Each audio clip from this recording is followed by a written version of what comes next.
Hey guys, I'm back finally. Sorry about the wait. I know I'm naughty, but you know, life.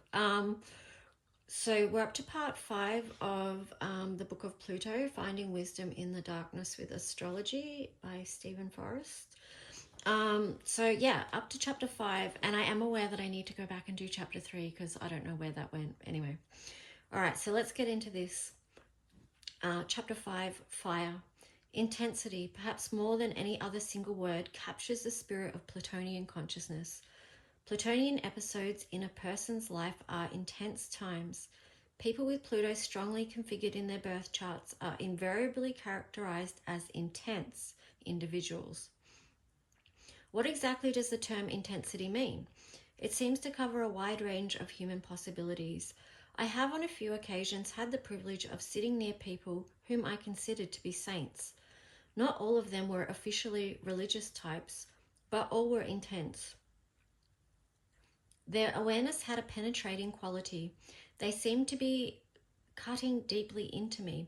The experience was for me ambiguous, heartwarming, and a little unsettling. I have on other occasions sat in the presence of people whom I considered to be quite mad. Not all of them. I hasten to say, dined on Thorizon. Some were quite successful by the standards of the world. Again, they possessed great intensity, although now of a sort that was far more unsettling and distinctly less heartwarming. So what is it? What is this mysterious, ambivalent Plutonian quality we call intensity?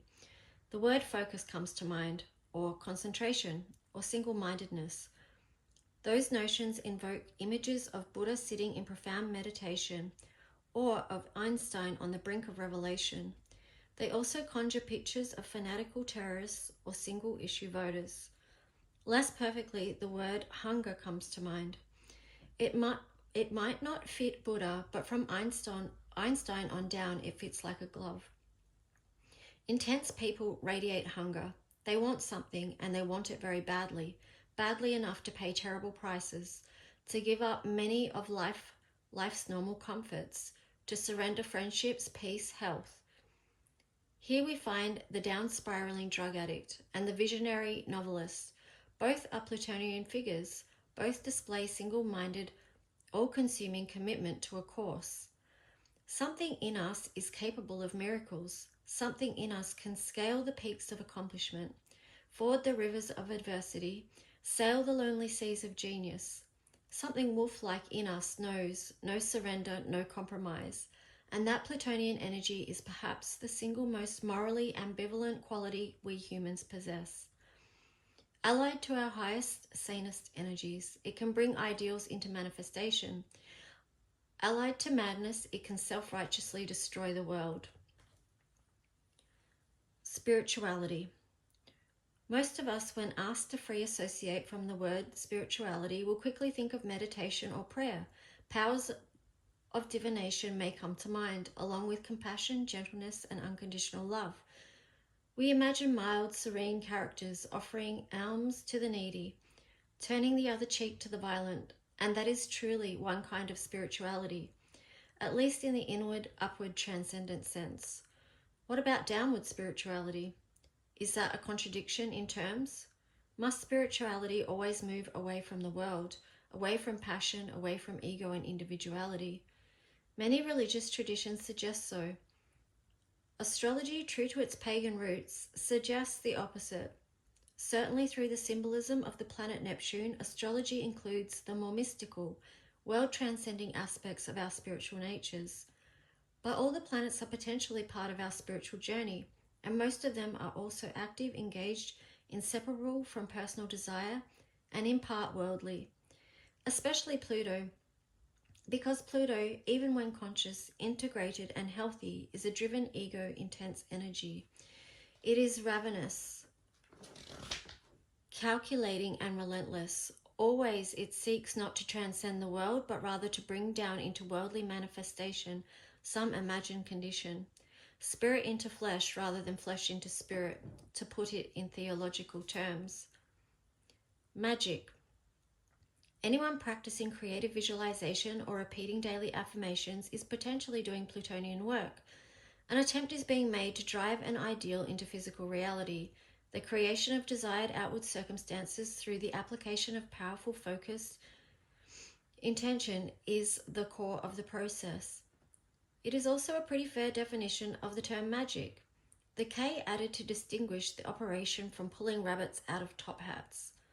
A mouse might affirm in tremulous tones that he is now manifesting divine courage in the face of the hungry cat, and still wind up as the cat's dinner.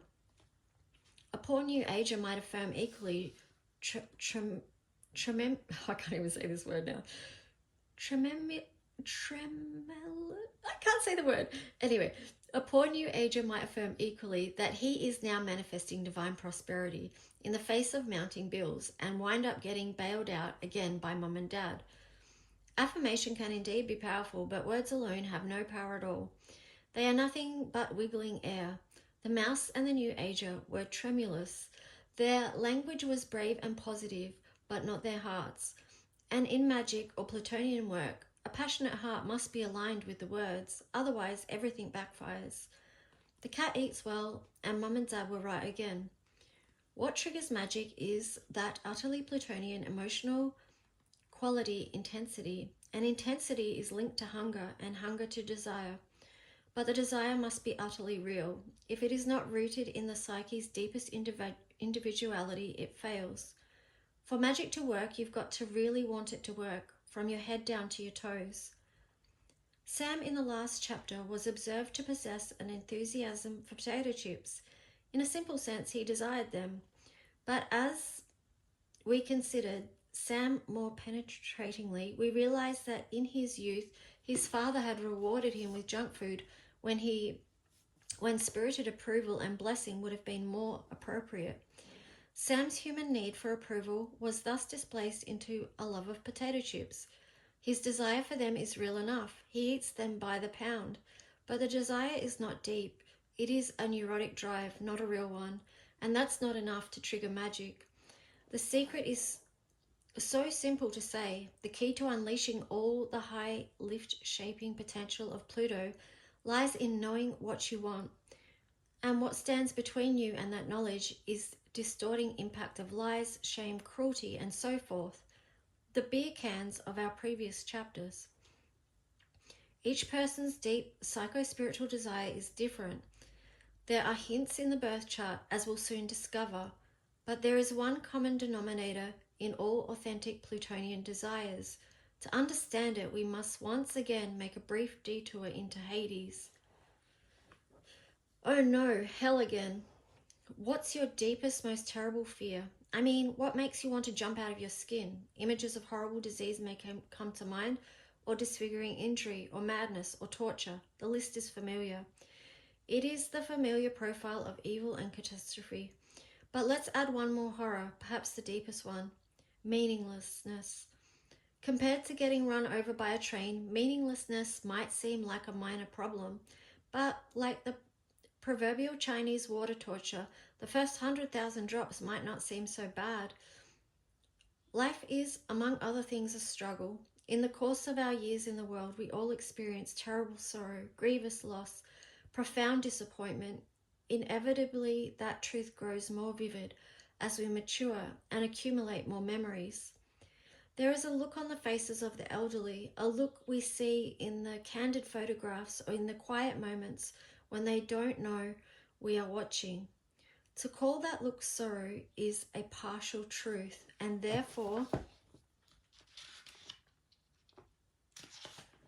far more dangerous than a lie. But sorrow is part of it. What old man has not seen good friends go down in shame and self-inflicted tragedy? What old woman has not seen dreams fail, children die, sincere effort come to nothing?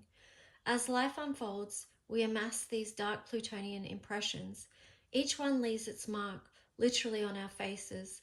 That's one reason why there are a lot of miserable old drunks. And quickly back to heaven. But thank God that's not the whole story. In a true elder, not just an old person, we observe something else written on the face, something that balances all pain and loss and hard memory, something strong enough to integrate it, accept it, and not be brought down by it. Call it faith, but what is that? A feeling, often beyond reason, that there has been purpose in all these experiences, the bitter ones as well as the sweet.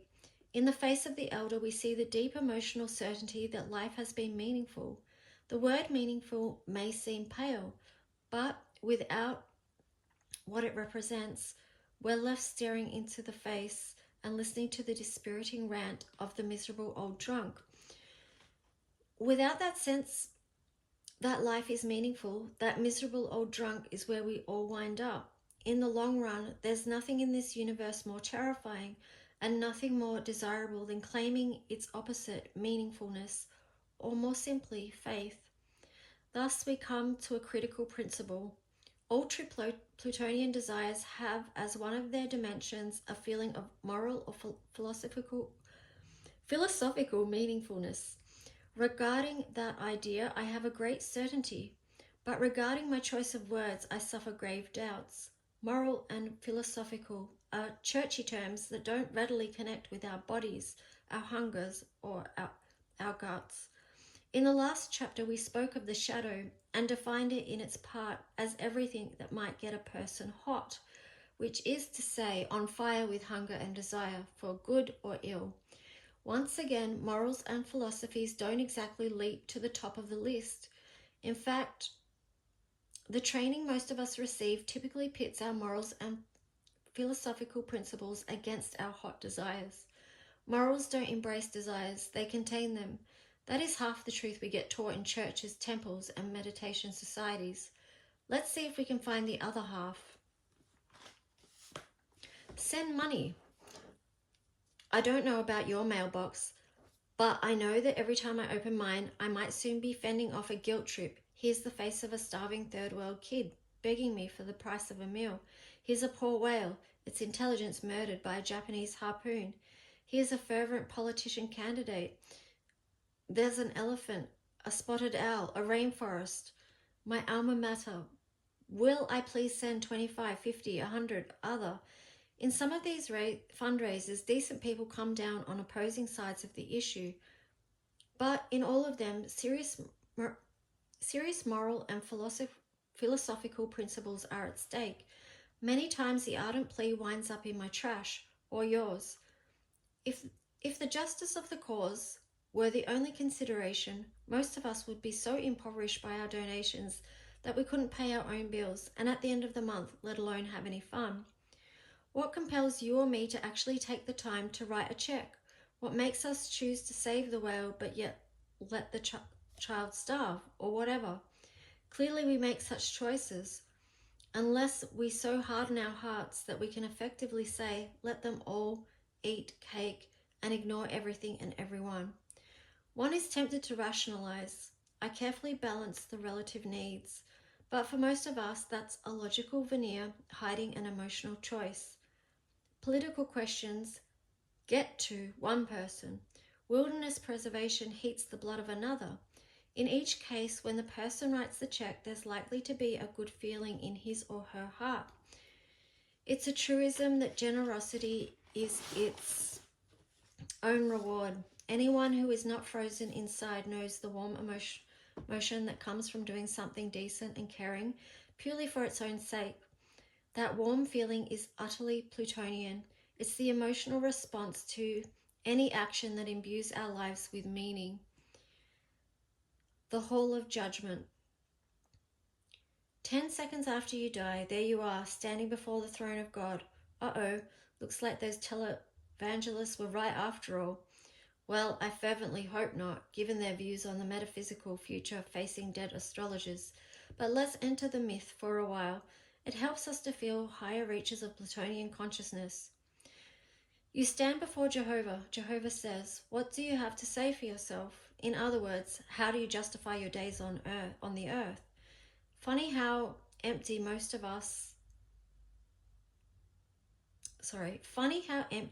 of what we value in daily life becomes in that context. Well, Jehovah, I'm glad you asked. I earned an average of 14.2% on my investments over a lifetime. Impressive, huh? Or, I lost 15 pounds. Modern America, make money, lose weight, the dream lives. It's tempting to take a superior judgmental attitude here, but let's not. There's nothing wrong with making money or losing weight. Nothing wrong, that is, with simply being human and tending to one's own garden. But those lines fall flat in the hall of judgment. There we want to speak of what gave meaning to our existence. A lot of activities fit that picture, but they all have one Plutonian principle in common. They involve doing something beyond simply looking out for number one. I raise my children with love and devotion. It may be that simple. I help save the whales. I volunteered in this homeless shelter once a month. Always, I chose to do something simply because I felt it was right. I subordinated some of my natural animal desires to a higher principle. Try these two on. A. I campaigned tirelessly to preserve a woman's God-given right to have an abortion if she wants one. Or B. I campaigned tirelessly to put an end to the moral plague of abortion. Turbulent waters there. Responsible human beings need to wrestle with that question, figure out where they stand, and vote accordingly. Responsible astrologers, when they're working, need to honor the individuality of their clients and recognize that a person who fervently believed either position and gave tirelessly of energy, time, and money to its furtherance is doing high Plutonian work. Cultivating that degree of respect for the individuality and autonomy of each human being is part of the spiritual journey of the astrologer, I believe. But that's another book, and I think I'll not write it until I'm a lot older.